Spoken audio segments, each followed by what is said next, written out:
C'est-à-dire que la mise en place d'un référentiel de compétences est quelque chose de complexe. C'est que, comme l'a expliqué déjà Jean-François, ou Jean-Joseph ou Marie-Vonne, c'est qu'il y a à faire passer un système de valeurs et en même temps de compétences comportementales.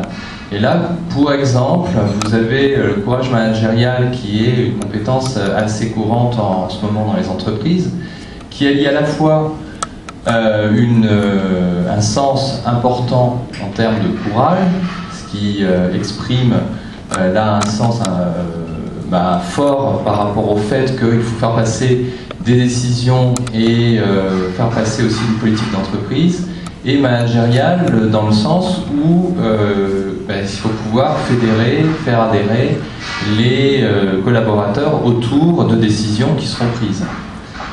Donc il y a cette notion assez paradoxale parce qu'il y a à la fois un aspect de réflexion dans le fait de arriver à trancher et à décider par rapport à un problème, et ensuite donc de pouvoir passer à l'action, et en même temps de pouvoir faire en sorte de faire passer les valeurs, donc faire adhérer les collaborateurs dans le système de valeurs de l'entreprise, et de pouvoir ensuite exécuter les décisions qui sont mises en place.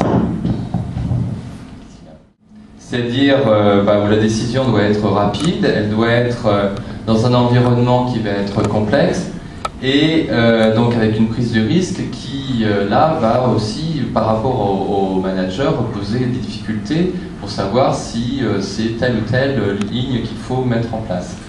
Et donc il risque d'être impopulaire. C'est aussi le fait de savoir dire non par rapport à des demandes. Quand Jean-François parlait d'idées, de savoir choisir les idées et donc de savoir trancher par rapport à les idées, donc savoir dire non à certains collaborateurs.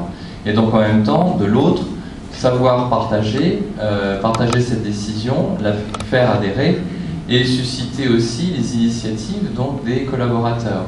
Donc ce qui fait que par rapport au manager, ce courage, c'est de savoir trouver la bonne décision qui va répondre à la politique de l'entreprise et en même temps de pouvoir embarquer les collaborateurs dans cette décision pour pouvoir la mettre en place.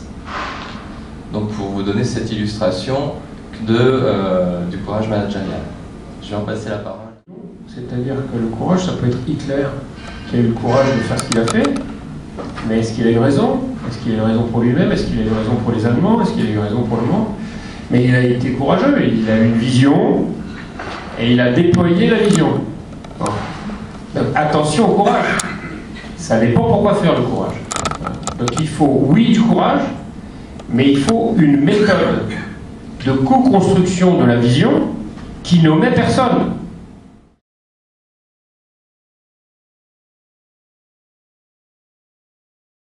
Jean-François, donc c'est de vous dire que nous sommes tous associés pour comprendre et développer 3 domaines, la personne, l'entreprise et puis la société. Et sans, je dirais, la combinaison des 3, finalement, pour opérer un changement et évoluer, ça devient compliqué. Voilà.